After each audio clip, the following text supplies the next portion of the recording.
Well, eco-anxiety is now on the rise in young people. Almost 4 in 5 children under 12 are anxious about the climate. And do you know what I think? So they should be, OK? Meanwhile, 70% of primary school teachers are concerned that they don't have enough time to educate their students on this matter.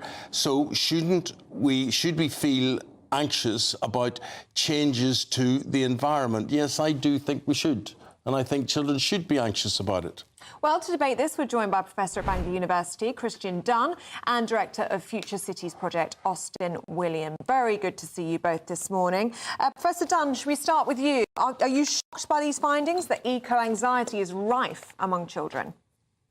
I'm not particularly shocked by it. I don't like the fact it's kind of been branded as an anxiety. You know, I've got 2 young kids, and I wouldn't say they're anxious about it, but they want to do something about it. They're aware that there are problems, and they actually want to do something about it. And I think that's only a positive thing, being aware of a very serious problem and wanting to do something about it. Totally with you, Christian, and you know, people being taught how to do something about it. And you know what? There's nobody doing much about it from our generation, and it's going to be up to them.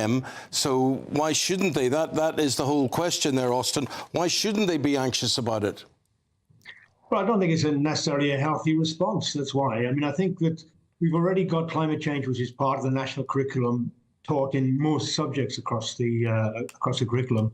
And we're talking here in this report of Key Stage 1 and Key Stage 2 students, so from the ages of kind of 6 to 11. So I don't think that the idea of, instead of maybe teaching them some science or teaching them education, we all know that the educational system is in crisis these days, teaching them some subject knowledge is a little bit different to teaching them about the worries and concerns of maybe the adult life, where I think they should be a little bit more immune to that in the younger years. So I don't necessarily think that anxiety is a healthy way to kind of engage our children in anything, particularly. Maybe it's just being described wrongly. Maybe it's just, a really healthy interest they have. Well, you can interpret it that way if you want to, but the report says anxiety. So, and you can see it. I mean, if whether you turn on the television, whether you can read any magazines or whatever it might be, there is this consistent kind of drumming into us that the world is on fire or we're drowning or whatever it might be. And who wouldn't be anxious? The fact that necessarily leads to something positive, I don't know whether that's an obvious conclusion.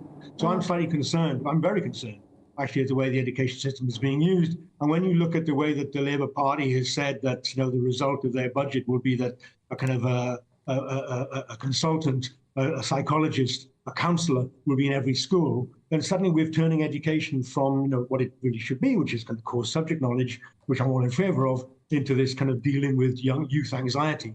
I think is not necessarily the best way forward. Christian? Yeah, I mean, I would suggest that what we have to do is, we have to talk about climate change in every subject because it affects everything, whether that's economy, absolutely everything. But I will stress that I do think this has to be a positive action that we need to take, showing children what they can do, and young people what they can do. And I think that people are. At Bangor University, we're seeing an increase in people wanting to come and study the natural and environmental sciences. And that's because they want to do something about it. And I think when it comes down to younger children, there was this push a few years ago, and it's kind of died down now. And I think we should really kind of be fighting back, is to bring back natural history into schools, to give kids an interest, a passion in the natural world. And when they have that, as I hope so my kids do, when they have that, they will want to do something about the environment and about climate change.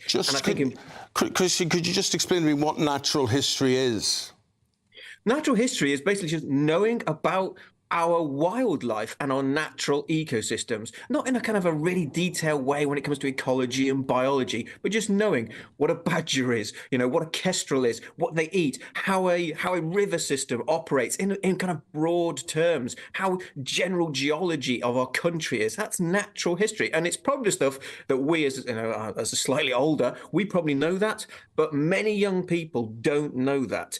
And I think that makes that we are disconnected, younger people and older people, disconnected from the natural world.